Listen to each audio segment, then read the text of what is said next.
Okay, welcome everybody. We're going to go ahead and get started.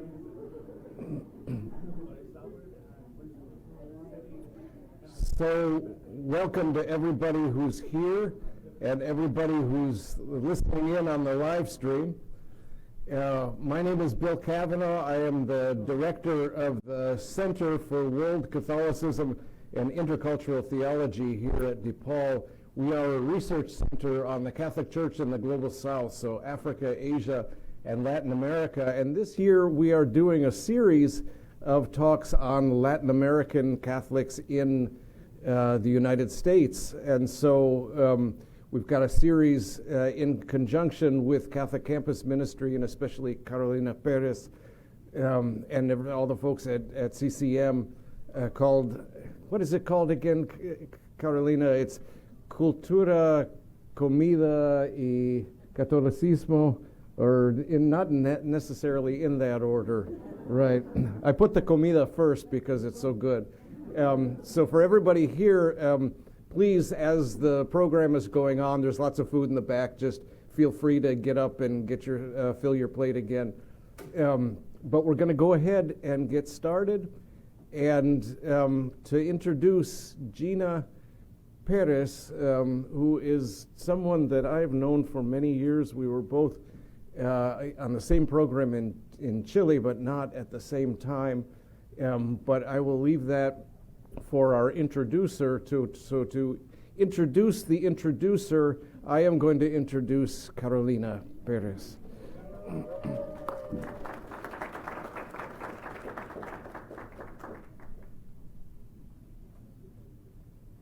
Hello everyone, good evening. You just ate really delicious food. Good evening everyone. There you go. Hopefully y'all are really happy with a little bit of Puerto Rican food in your bellies. And thank you to everyone who is currently watching us from home. Even though you're missing out on some food, we're eating it for you.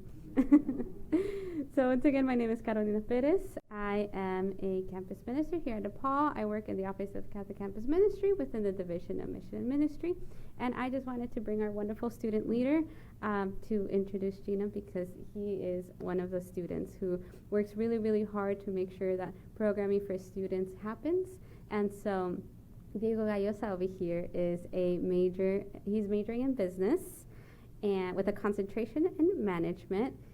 He has led a lot of our programs in the Office of Catholic Campus Ministry, and currently he's the president of Tepeyac, which is part of our Latina ministry. On his free time, he likes to play soccer, and his favorite beverage is milk. So I introduce you to Diego Gallosa.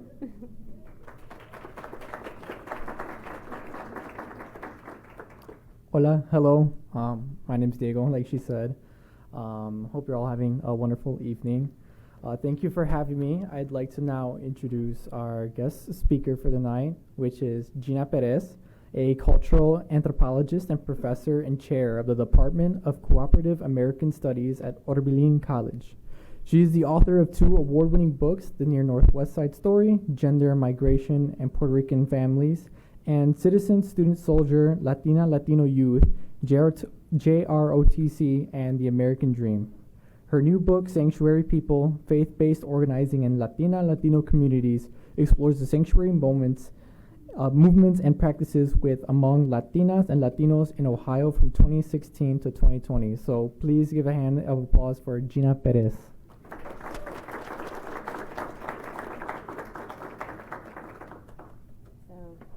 Hi everyone. It's good to see everybody. It's really an honor. It's really an honor to be here. I can't convey enough how full my heart is right now to reconnect with old friends. Not old in that we're old, although we are older, but and also to be here with so many people who mean so much to me. My former students, my posse from Posse Chicago, Betsaida Garcia and her daughter Betsy Ling, colleagues from Oberlin College like Marcelo, and colleagues who were really critical in my intellectual development and my emotional development when I was a graduate student at Northwestern University so many years ago. So I really want to offer my deep gratitude to Bill Kavanaugh for inviting me here this evening. As he said, we share an experience of working in faith-based communities after we graduated from the University of Notre Dame at different years, but we worked for the Catholic Church. He worked in Chile during the Pinochet years, and I arrived right after the dictatorship ended. And so it's just really amazing to be here, and I want to thank the Center for World Catholicism and Intercultural Theology, to Marlon, Karen, Carolina, for everyone for making this visit possible. And again, for all of you for your warmth and hospitality. So I've had an opportunity to talk about my book quite a few times since it was published in June. And it's gatherings like this that are the most meaningful to me. I mean, not only because I get to be with people who have inspired me and who have nurtured me and who I deeply admire, but it's also a space to work with people of faith and people who work with people of faith around shared commitment to social justice.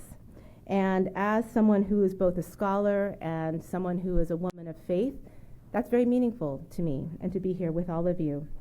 And I think that for me, I didn't realize it at the time, but the roots of this project go back to my time as an undergraduate at the University of Notre Dame and in the work that I did in Chile in the post-dictatorship when I was working with the Catholic Church through Holy Cross Associates in Chile.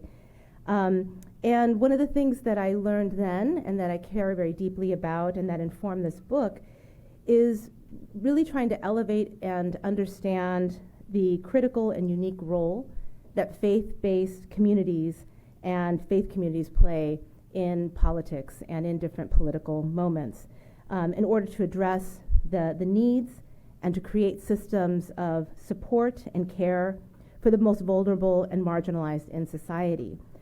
And it's especially meaningful to talk with all of you today about my book as we all celebrate 400 years of the founding of the Vincentians here of DePaul University. And I've been learning a lot today about the core values of service, community, and dignity that ground this university, and I think also are reflected in the work that the people whose lives I document are in this book. So my talk today is called Making Sanctuary People, and it's based on my new book, Sanctuary People, Faith-Based Organizing in Latino Communities. And although my book focuses on a period that is now nearly 10 years ago, it's clear that the findings of the project, including the material, political, ideological, and cultural contexts that first gave rise to this project in 2016, that sadly all of those things remain, all of that still remains today. And it informs the various responses that communities, organizations, and people brought to the work that they did from 2016 to 2020, and it will continue to inform the work and the commitments that people do from 2025 until and going forward. And so I think one of the things we've seen this week is a lot of kind of a re-emerging of kind of the ways that sanctuary has become part of national discourse, and often not in a very positive way.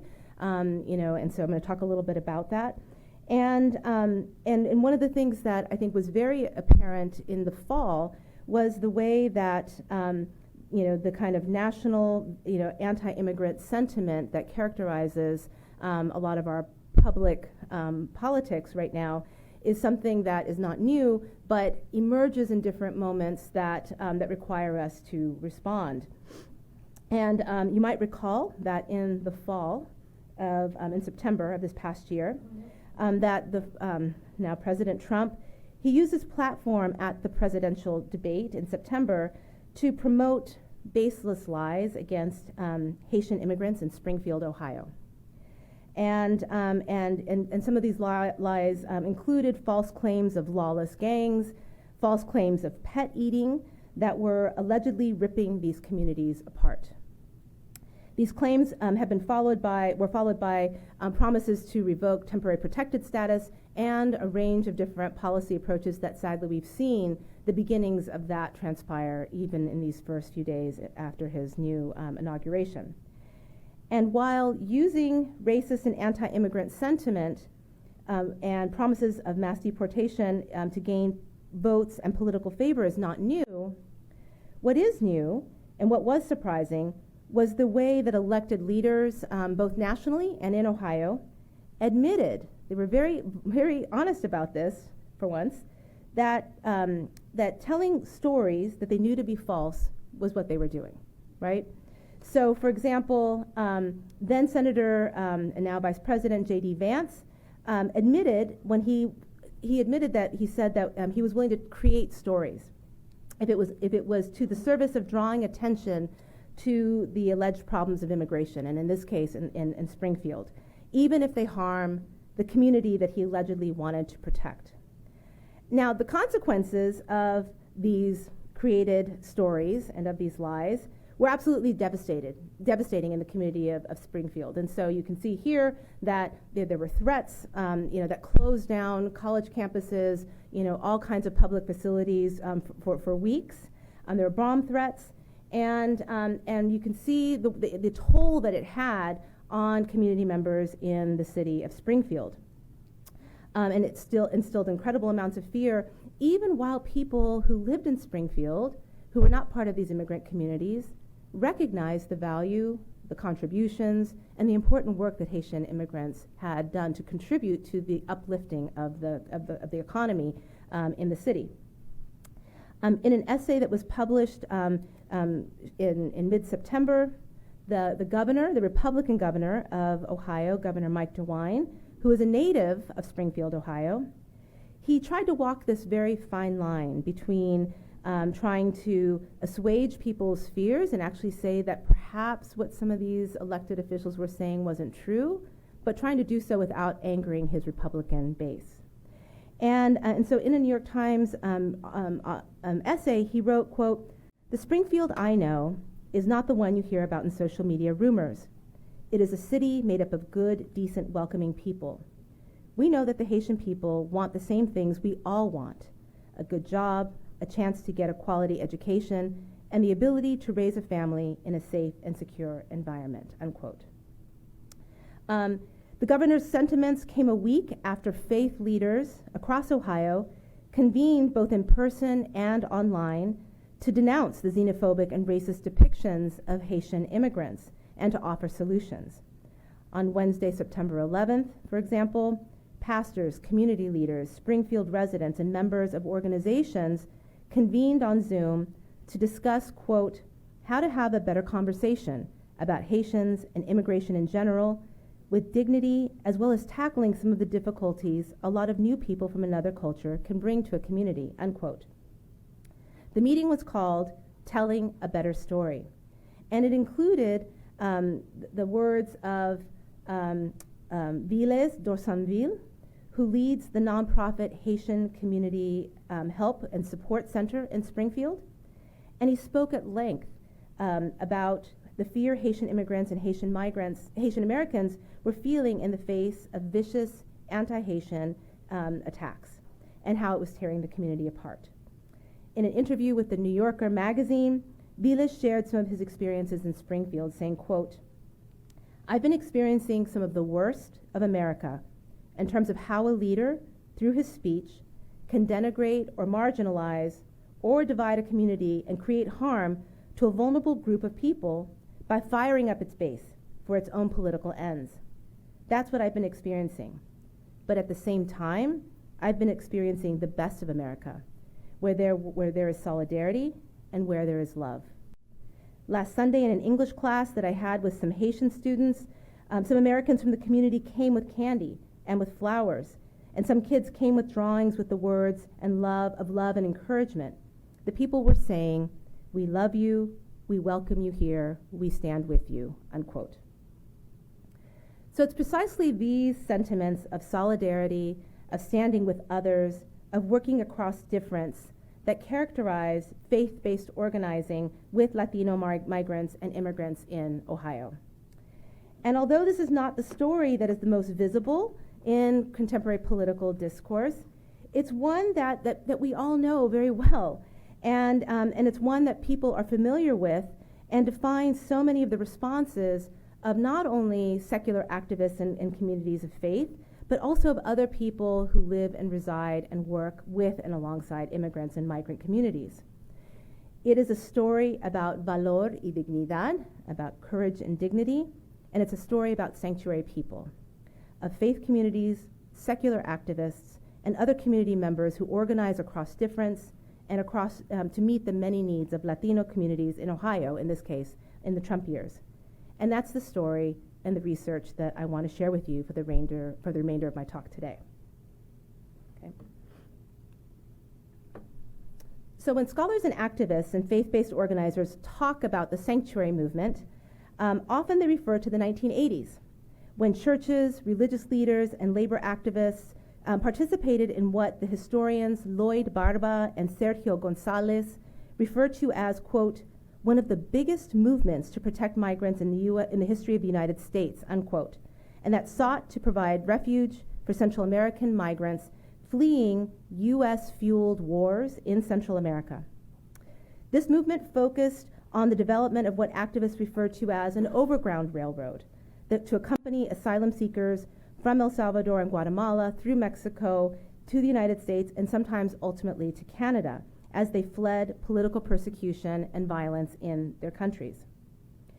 And so part of this sanctuary movement involved offering physical sanctuary to migrants, meaning that churches and houses of worship were drawing on the ancient practice and idea of turning to sacred spaces and the authority of God as a way to challenge the authority of the state. Now, there's a really rich literature about this, about the first sanctuary movement, about kind of the sanctuary movements in a more ancient context. And so for my talk today, while physical sanctuary, meaning people who resided in churches, is part of my research, it's only part of the story. And so here, for example, I discuss, in my book, I talk about Edith Espinal. She took public sanctuary in a church in Columbus, Ohio. She was at the Columbus Mennonite Church. She entered into sanctuary in October of 2017 in order not to be separated from her children, and she remained living in that church until February of 2021. So she was there for 40 months, and she was there for over 3 years. She's someone who is a longtime resident of Columbus. She lived in Columbus for more than 2 decades, comes from a mixed status family. And this is a picture of when she entered into sanctuary and became, one of a very familiar kind of ritual that people engaged in, where you can see faith-based leaders across different denominations welcoming Edith and others into sanctuary. So my fieldwork talks about, and my book talks about this, but it also focuses on something that I learned from attending workshops and going to meetings and interviewing people, is that people in Ohio and I think across the United States were also involved in broadening the conceptualization of sanctuary. And they were talking about sanctuary not only in terms of offering physical care to people like Edith, but they talked about a broader ethic of care. They were committed to a notion of accompaniment that involved what I call becoming sanctuary people.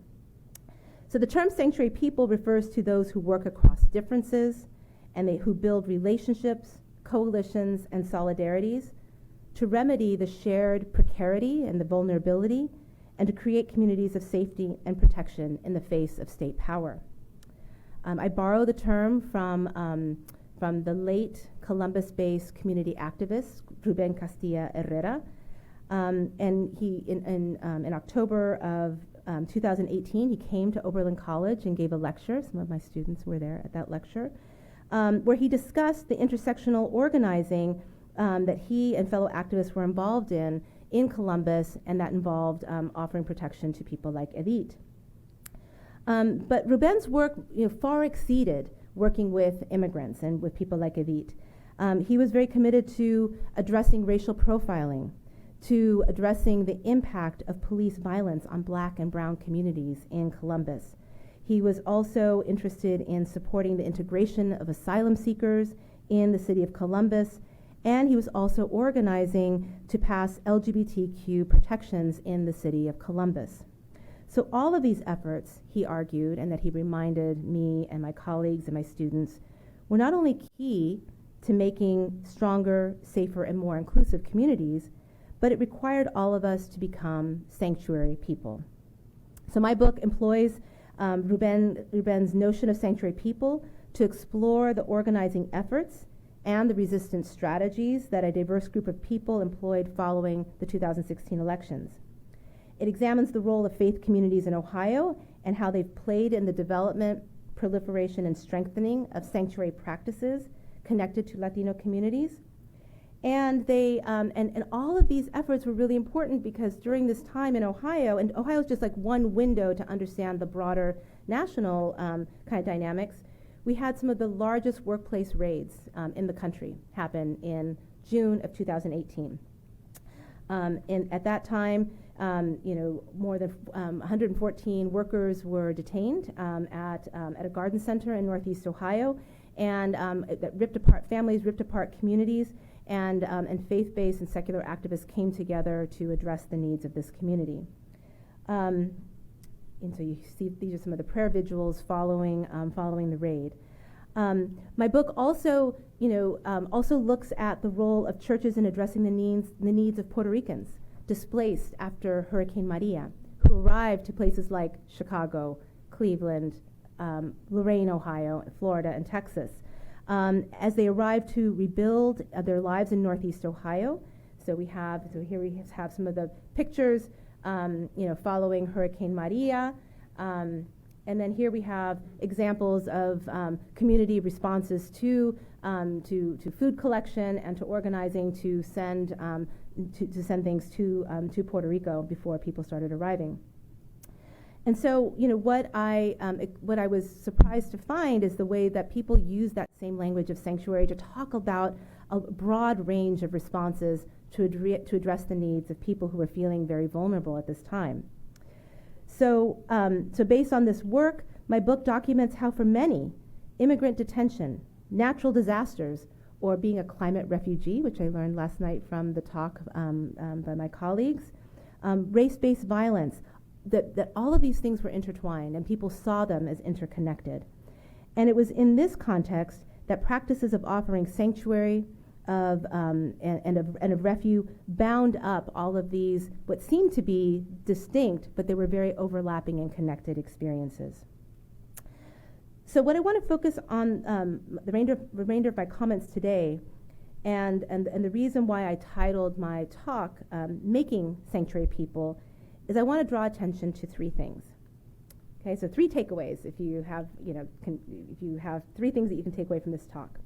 And the first one is sanctuary people are not born, but are continually made through sanctuary practices. And I feel like this is really, really important. As a cultural anthropologist, one of the ways that I do my research is I spend time in communities, I share meals with people, I attend different kinds of events. And it was through these casual conversations over the years in conducting research that I learned how many people located their current commitments and the work they were doing during those years within longer histories of activism, of volunteer work, of social justice organizing, and how they made connections between that earlier work and what they were doing in that moment. The work of the past grounded their actions in the present, and they were mindful of the lessons learned from previous efforts and how those lessons guided them in the present. The routes sanctuary people traveled prior to their work in the Trump years are quite circuitous, right? So they look a lot of different ways, and I imagine we'll see a lot of this happening in the years to come. So for some of the people who were doing this work, their personal experiences of being displaced or have being detained or have being deported or of race and class-based marginalization, that was part of what the point of departure for them to do this work. For others, they came to this work because They were part of international peace and solidarity struggles. And finally, you know, they drew on kind of long histories of of community organizing, right? So thinking about how sanctuary people are not born, but they're continually made.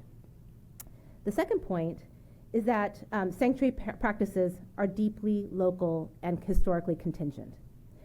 So, meaning that how people engage in sanctuary practices and how they organize to meet the needs of different people and seek protection reflect local histories, realities, and constraints.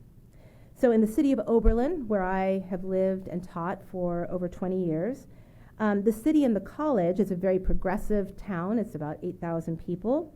But part of how, you know, faith-based and secular activists in Oberlin grounded, justified, and encouraged people to get involved and respond during the first Trump administration is precisely around the city's history as a stop on the Underground Railroad in the 19th century, a history that people take great pride in because it was another moment in which which residents challenged the federal government around the Fugitive Slave Act of 1850, refusing to return fugitive runaway slaves back to their slaveholders, right? So this history in Oberlin absolutely becomes part of how people make, and justify the works that they were doing in the present. And so, you know, one of the very proud historical markers in the city of Oberlin is this, Oberlin and the Underground Railroad, right? And this is a very different history from the city of Lorain, Ohio, which is a center of longstanding Puerto Rican community building, which is only 8 miles away from Oberlin, but has a very different, it has a very different history that it draws on. And so, whereas the city of Oberlin declared itself a sanctuary city, the city of Lorain did not. And I'm going to talk about that a little bit more. So local history really matters. And finally, building on the work of other scholars, including Barbara Sostaita and others who are here with us today, we need broader and more capacious understandings of what sanctuary is and what sanctuary can be. And one of the things that I would say is that the idea of making and becoming sanctuary people invites us to have a broader, more capacious understanding of what it is, where it takes place, and where it can be. And so one of the ways that I'm going to exemplify this is talking a little bit about one man, Celestino Rivera. Okay, so Celestino Rivera was the police chief of the city of Lorain. And the city of Lorain is about 25% Latino, largely Puerto Rican, but a little bit more heterogeneous since the last census. Celestino dedicated nearly his entire life to public service. First through the military during the Vietnam War, when he was conscripted into the military, and then as a police officer in the city of Lorain, and where he served for 49 years, including 25 years as the police chief of the city of Lorain. Despite his high status positions in Lorain and beyond, in formal interviews that I had with him, in casual conversations and public events, Celestino consistently shared his desire to be remembered not as the police chief, not as a police officer, but he wanted to be remembered as someone who made a positive impact on the world and who also was an activist. And so he said, quote, "I became Catholic by accident. My father didn't have any religion, and when they took us away from him, I was 5 years old, and they put us in a Catholic orphanage. So I lived with nuns every day for 7 years. And of course, faith is a big part of being in a Catholic orphanage, and that's kind of how I came to be Catholic. After 7 years of living in the orphanage, Celestino returned to live with his father in Lorain, but then was placed in foster care, and that's where he grew up. He grew up in foster care in South Lorain. And he talks about how he felt very angry, how he felt very disconnected, and how one of the ways that he found meaning and a sense of belonging came through Sacred Heart Chapel and through the priests at Sacred Heart Chapel. He says, quote, "Somehow during that time I became really close to the priests at Sacred Heart. They had a real sense of social justice. And even in their sermons, they spoke about African American issues and how you have to deal with social justice. I think that is where I really developed a sense of all of these issues. When I was 13 and 14, I lived in a predominantly black neighborhood, and I became interested in the civil rights movement. And then he goes on to talk about how even in the Vietnam War, when he was serving with African American soldiers, that he became deeply politicized and very anti-war, and that really kind of shaped his trajectory after he left the military. And again, that's another very undertold story, is the role of enlisted military personnel serving in Vietnam, becoming politicized and becoming very anti-war and working with the anti-war movement, particularly black and brown soldiers. So Celestino's experiences were transformational, and they remind us of the ways that shared experiences of racial exclusion and economic marginalization also create the potential for different kinds of solidarities. And this social justice perspective that Celestino had was a defining feature of his personal and professional life. But it wasn't always seamless. In the beginning, in 2013, for example, Celestino put in place specific policies and practices that are regarded as sanctuary policies, but without any formal municipal resolutions. And this decision, and he decided to instruct his officers not to inquire about the immigration status of people reporting crimes, or people who were stopped for minor traffic violations, or people who had other minor offenses, because he believed that this was important to do good police work, but it was also informed by faith-based organizing of immigrant rights organizers. And he explains, quote, "In 2013, I got a call from Father Bill Thadden of Sacred Heart Chapel in Lorraine, and he asked me to come to a meeting. And so he said I would attend the meeting. And he says, 'What do you want me to talk about, Father?' And Father Bill said, 'Well, no one wants you to talk, Cel. They want you to listen.' And he said, 'For what?' And he says, 'For separating families.' And he says, 'Father, we don't do that. My police department doesn't do that.' He says, 'Yeah, actually you do.' And Celestino says, 'Okay, we don't, but I'll be at the meeting.' And then he says, when I walk in to the church plaza, there were protesters and signs doing a silent protest.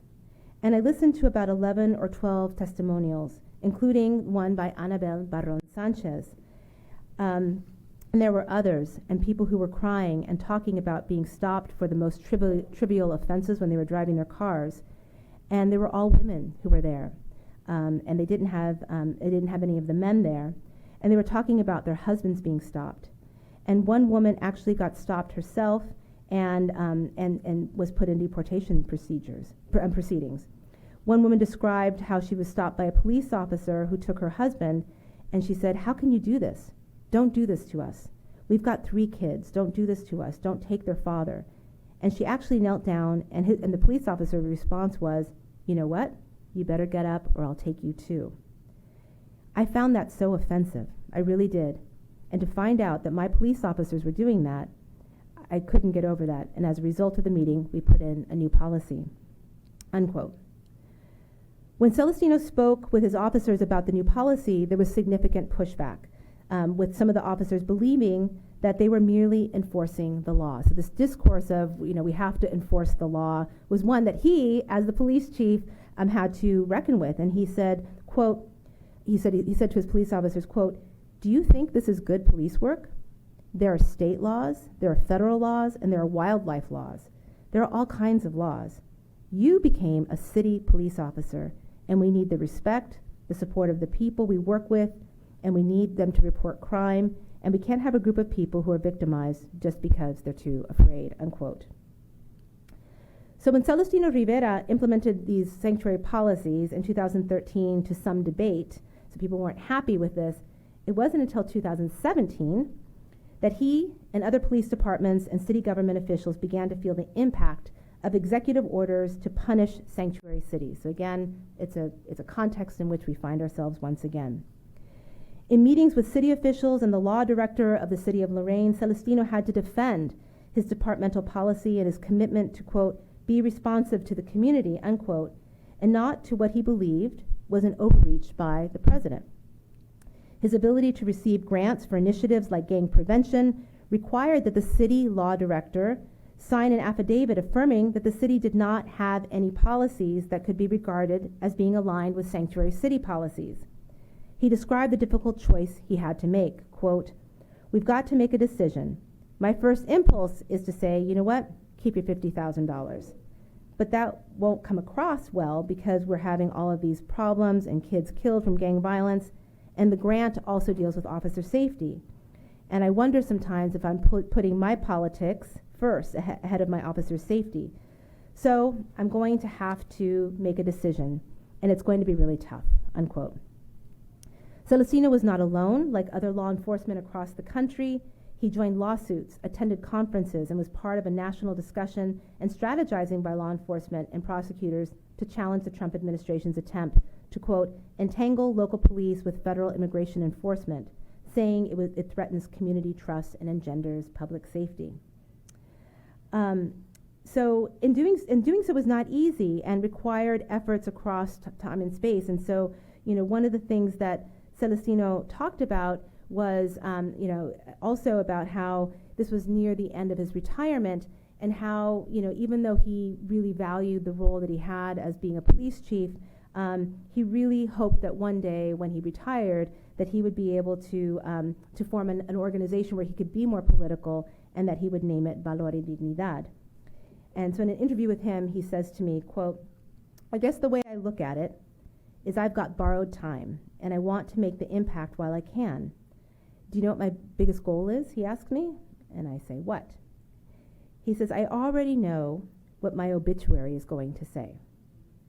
He says, "Former police chief dies," and then he laughs. He had a great laugh. "If I could somehow change that to community activist dies, I'd be a happy person. I don't want that to be my legacy anymore. I know that doesn't sound right, and I'm trying to figure out how can I best impact the world. I thought maybe writing would do it, and I don't know how to do that, and I don't know how to start a blog, but I was thinking if I could start an organization like Courage and Dignity, Valor y Dignidad, that maybe that would be one way that I could actually help people."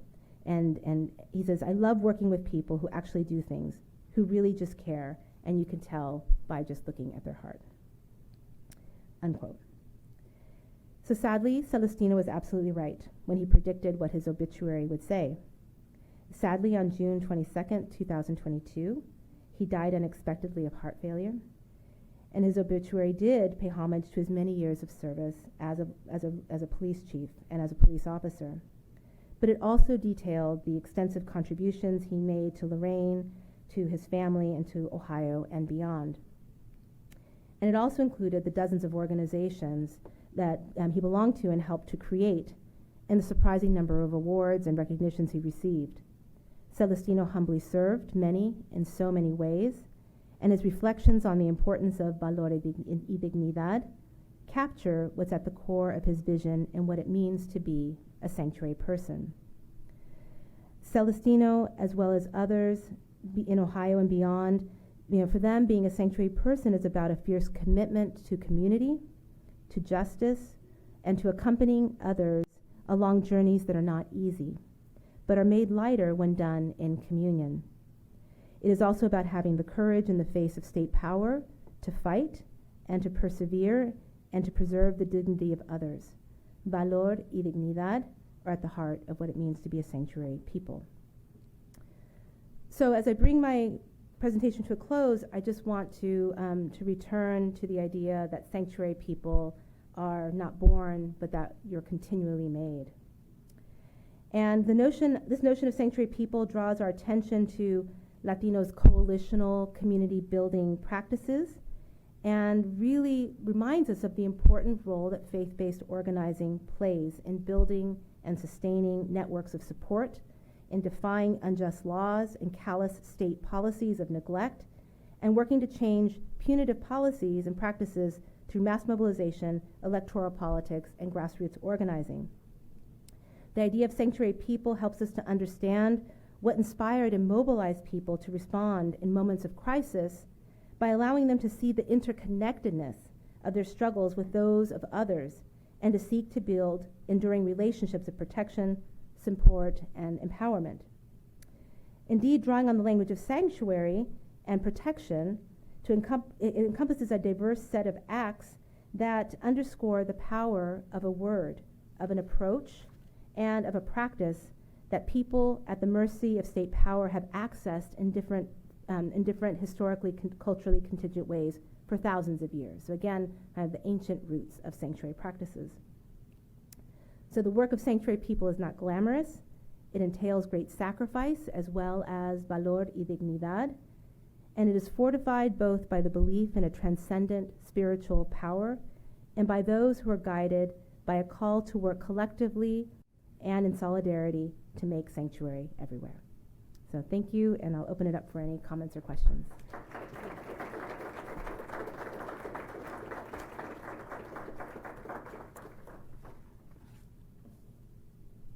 Thank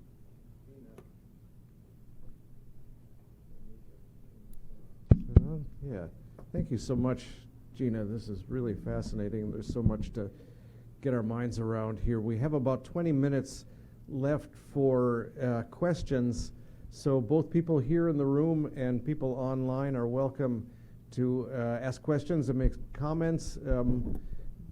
Please, if you make comments, make them brief and make it more of a question. But if you would please approach this microphone, that way the people that are listening at home can hear as well.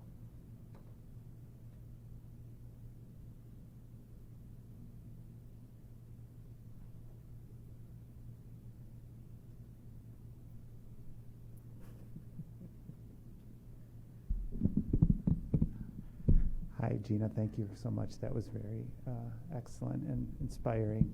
I was reflecting a little bit on your line about sanctuary people being not born but made continually through practices, and I was wondering about the role of community, that these are individual practices, yes, but they're also communal practices. I'm just wondering if you could say a little bit more about the role of community in the formation and sustaining of practices that form people. No, absolutely. I thank you for that question.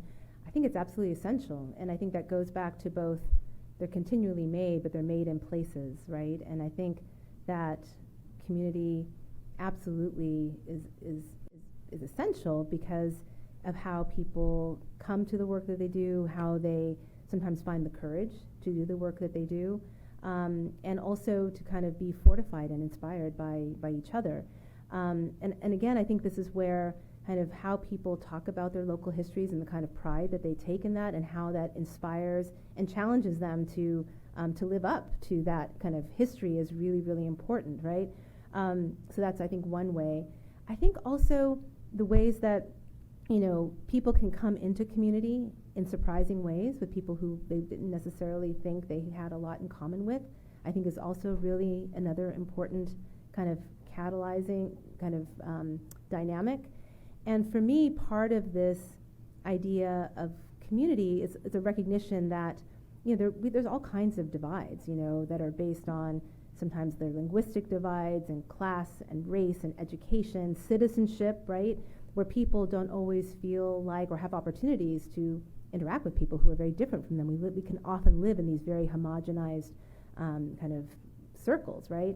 And so part of what the value of community is an invitation to kind of reach out beyond kind of the spaces that you feel most comfortable in, and to accompany people.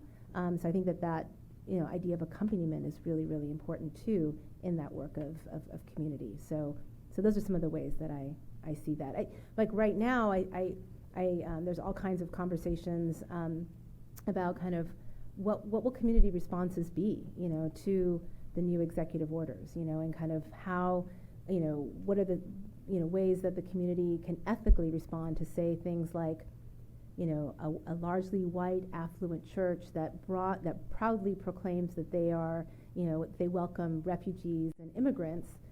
There's conversation about, given the ways that the government the new administration is talking about immigrants and refugees, are those signs that you want to take down, because you don't want to kind of draw attention to the communities who might be affected by that, right? So part of the value and importance of community too is being able to have the space for discernment and conversations to figure out kind of how to revise different kinds of strategies as well. So those are some of my thoughts. Yeah.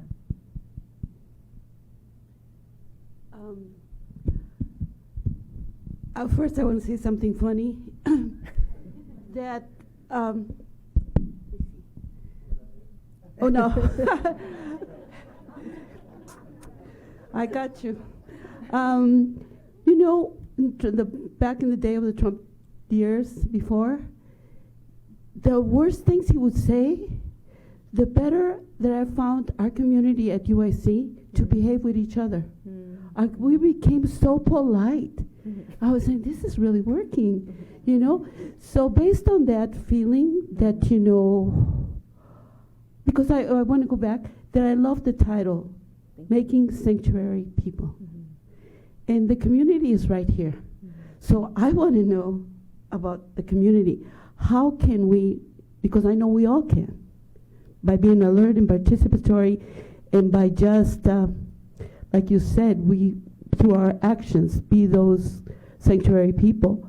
I'm interested to hear how you see your power, because I want all of us to be the sanctuary people. Yeah, thank you for that. Yeah, I think that's definitely the goal, you know, and again, you know, I always want to give credit to, you know, Ruben Castilla Herrera, you know, who I learned this idea of sanctuary people from, you know, that was his phrase, and he was always saying, like, we're all called to be sanctuary people, and so how do we do it? You know, I'm being very intentional about, you know, demonstrating to people, like, what are the concrete ways, you know, the small ways that you can, you know, do things to both accompany, to be a part of movements. It doesn't always have to be these big grandiose things, because that all sets the foundation of, you know, important work that will come, right? And I think for me, that was part of, you know, doing these oral histories with people who have been involved in activism, you know, whether it was the Chicano movement or the Puerto Rican movement, you know, Young Lords, you know, boycotts,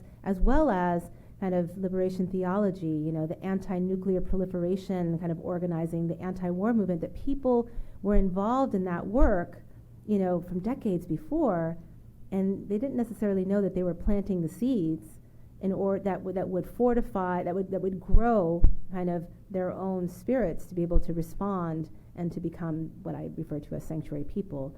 So absolutely, and I love hearing the different stories, because I think sometimes people think that the work they do might be insignificant or not as heroic as they want it to be, but it's so important to kind of see it, especially in this moment, these little ways.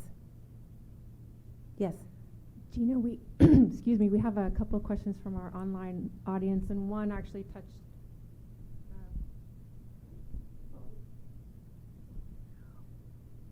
touched on what you were just talking about. She's asking, with the new executive orders about rescinding churches and schools as safe places, what can we do as individuals to try to create safe places and sanctuary? And we have another question that from a Laura Gardner, that she just moved back home to Cleveland after nearly 20 years in D.C., where she was part of the sanctuary movement there during Trump 1.0. And she says, you talked a lot about, sorry, it's very hard to scroll down on this very small little comment section here. She says, you spoke a lot about Lorraine, and I was wondering if you could talk a bit about the sanctuary movement in Cleveland. Okay. So the first thing I would say is I had the distinct honor to be on a Zoom teach-in with Marcelo, as well as colleagues. So Marcelo teaches and works at Northwestern University. He was my colleague for many years at Oberlin College.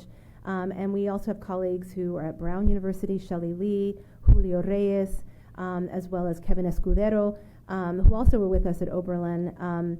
And we had a teach-in that you know, people organized last Wednesday, and on that teach-in was a lawyer. Now, lawyers are awesome, right? They're also kind of intimidating. So so I talked about, you know, my work about sanctuary, knowing that the lawyer was going to say what I know what lawyers always say, which is sanctuary means nothing, right? There's no legal basis for sanctuary. And it's one of the things that, you know, is I think, frustrating for the lawyers. It's frustrating for, the scholars, because even if sanctuary has no legal basis, part of, I think, the argument is that it has incredible power. And that's actually one of the questions that I ask people in all my interviews is what gives sanctuary its power? And so one of the things that the lawyer said after my comments was, and it was very smart and very true, which is there's no legal basis for sanctuary, and that one thing that the idea of sanctuary people is really useful and is really important is that it moves our direction away from thinking about sanctuary cities, sanctuary states, sanctuary churches as places where things happen, and puts it back on us, on the actual people, and kind of what can we do in big ways and small ways to be sanctuary and to be places, to be the source of safety, right? Through accompaniment, through the kind, by showing up, placing ourselves in kind of uncomfortable contexts, using the different kinds of privilege that some of us might have to be able to protect and support those who might not have that kind of privilege, right? So that idea of shifting away from sanctuary spaces to sanctuary people, I think is a significant one, precisely because, it's always been this way, but I think, we're living in a moment in which all of these kind of, kind of sensitive locations are now up for grabs, right? These are policies that, have existed prior to Biden, but now it's very clear, even though previously President Trump also said he was going to violate them, that this is definitely something he's very explicit about not honoring, and that's churches, hospitals, schools, and courthouses, right? So that's what I would answer for that. As far as Cleveland, Cleveland, especially Cleveland Heights, there were a number of different people who took physical sanctuary in churches.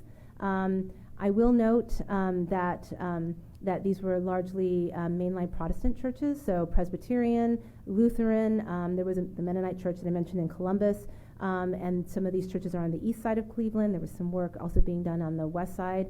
And as far as what I know now, these are new conversations that people have been having since the fall, when people were afraid that Trump would be elected, and when he was elected, that people are having conversations about what this kind of work will look like in the years to come. Lourdes, you had a question. First, thank you. It's such a joy to see you again and to have you here. And I love this new book. I can't wait to read it.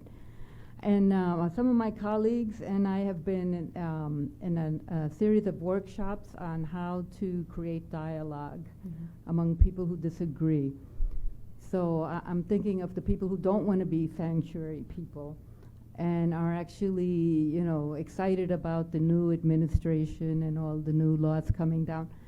And thinking about how do we talk to them, and how do we create a space to have dialogues that are meaningful and lead somewhere positive, instead of just end up into screaming matches. Yeah.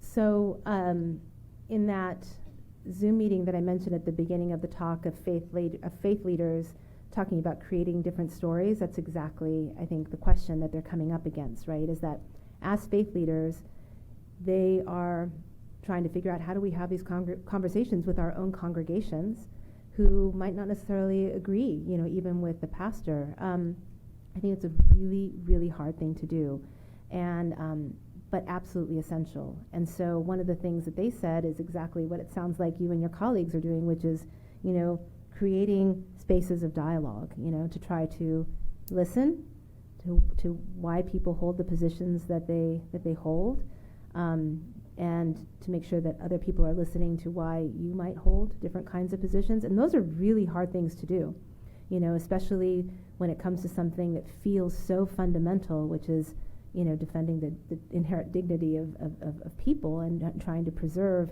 the dignity and integrity of families and of households and of communities.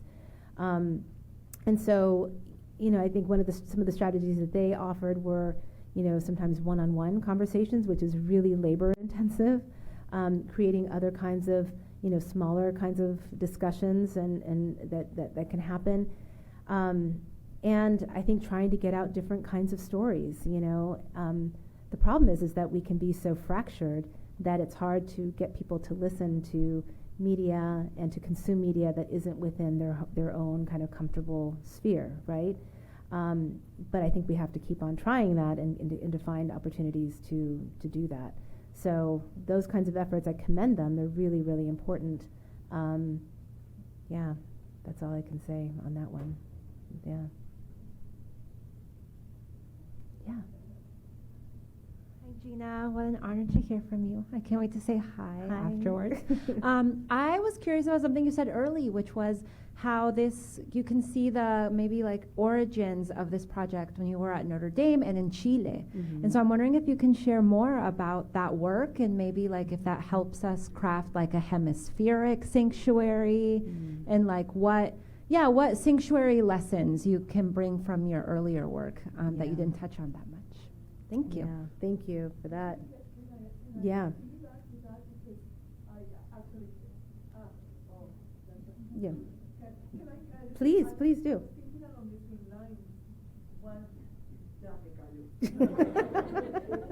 No te calles, por favor. No.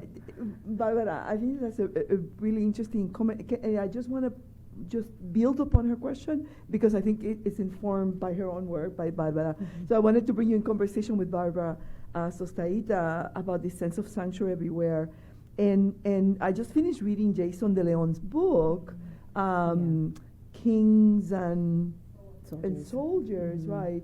And so he hinted at this sense that there are churches that are also providing sort of sanctuary, right? This sanctuary everywhere for people moving through. And so maybe taking a page out of Barbara's question, is there a transnational dimension to this, right? And along with the historical that she points to. Absolutely. So, so I just want to say that my students loved your book, Barbara, and I also really loved your book. So, no, I'm not making it. Don't worry. I'll make it about me in Chile again.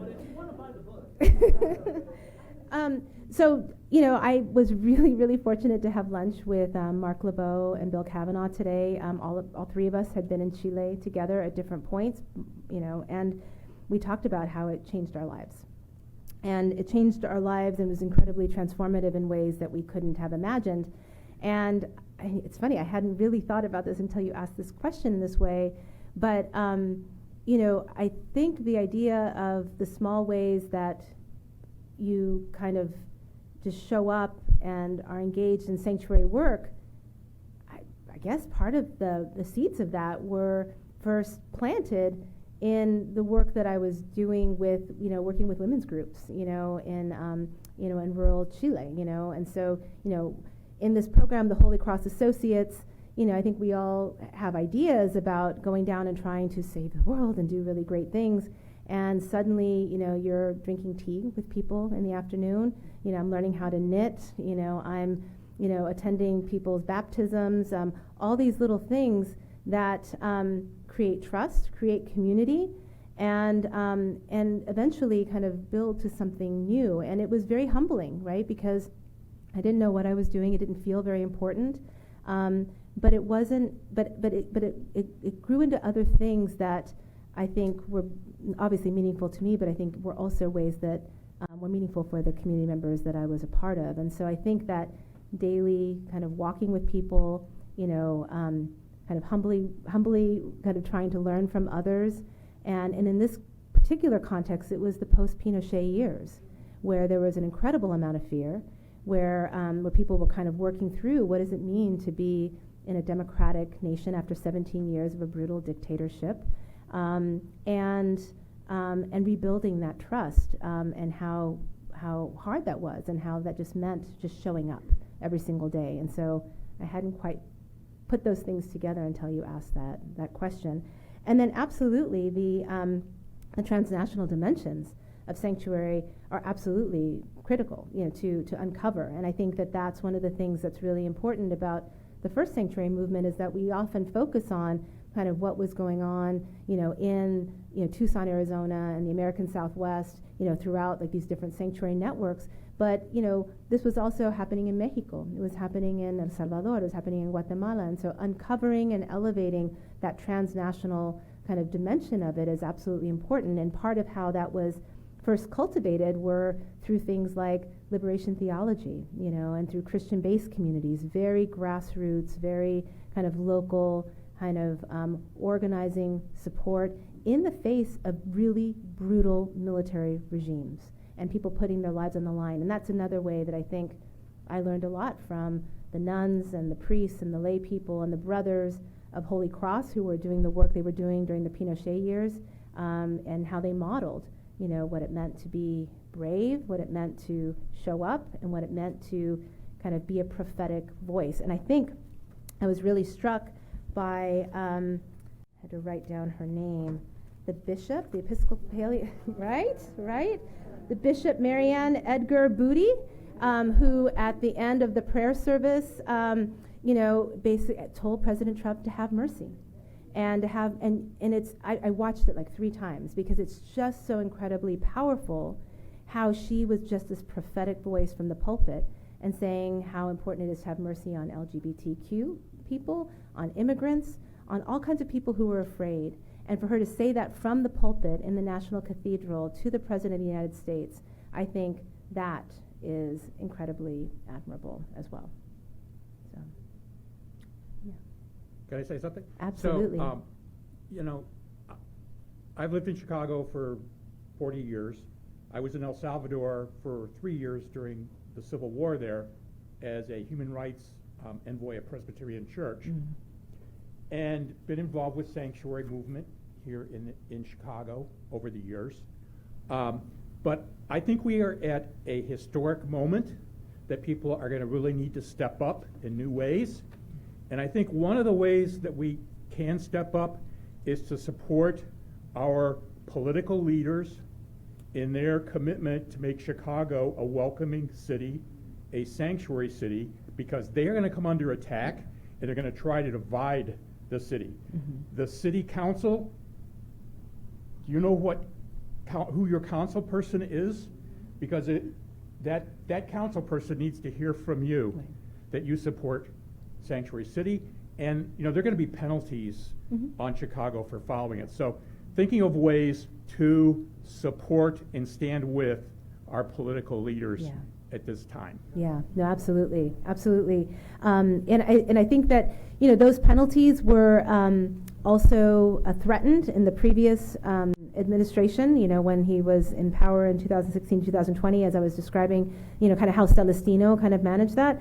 But I think you're absolutely right that it's not, just supporting the kind of elected political leaders, but also all kinds of different people who work in civil service, right? And kind of making sure that, people know kind of their rights. So all the Know Your Rights training that many of us are very familiar with, and being able to, return to like what is the mission and what is the job and what is the purview of kind of whatever office is office holder has, right? And so I just read, since I came to Chicago, that the sheriff of Lorain County, and Lorain County has become increasingly more conservative and more red, but the sheriff of Lorain County basically said that he will not enforce any of the 286G kind of agreements. He won't enforce immigration law, not because he's this raving kind of leftist, liberal lunatic, but because that's not his job, right? And so I think kind of going back to kind of what is the job of law enforcement, what is the job of an elected leader, right? I think is going to be really important, and then supporting those people as well as pressuring them, and knowing that they have their support is going to be really absolutely important. Gina, we have one more question from the online audience, and since we're at time, this will be our last question. But it comes from Sarah, who says that she has a student that's not at risk of deportation herself, but some of her classmates may be, and an ICE raid would be traumatizing to everyone. We've tried to prepare her for the possibility. Do you have any suggestions?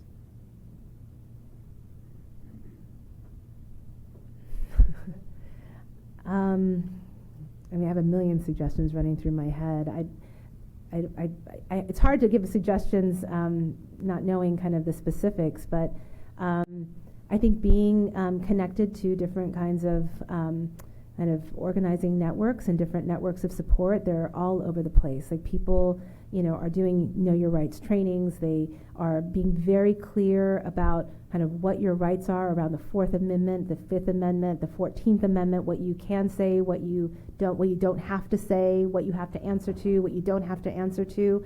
So I think that one of the things that came out in this workshop, as well as another workshop that I attended on Know Your Rights, is that it's so hard for people to, when they come face to face with authority, whether it's a police officer or whether it's an ICE agent, to say, I need to see a judicial warrant, for example.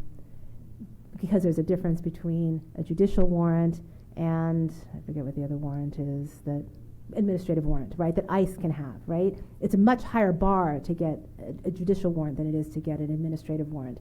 So to practice over and over again to know what your rights are, and to make sure that everyone who you're connected to know what their rights are, and what they have to respond to and what they don't have to respond to, and to be able to practice that, because it's not easy to be able to say, I'm not going to open my door just because you're knocking on my door and you're an ICE agent and you're flashing a warrant. You can ask people to put it, the warrant under the door so you can look at it.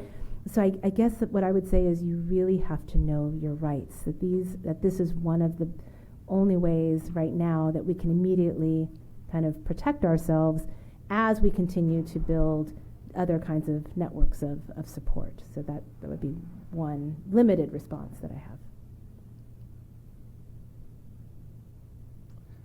Well, before we thank Gina one more time, I want to thank Marlon and Karen and Elliot for doing all the logistics around and cooking. You guys cooked all the food too? Yeah, well done.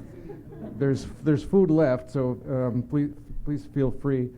I want to thank Carolina as well for being our great shepherd and host and guide and collaborator in Catholic Campus Ministry, and for bringing the students along. I want to finally thank Gina. We in the center, what we try to do is at that place where Catholic faith and scholarship and practice, activism in the world, making a difference, kind of all overlap. And you have kind of exemplified that for us tonight. So thank you so much. Please join me in thanking Gina for being here.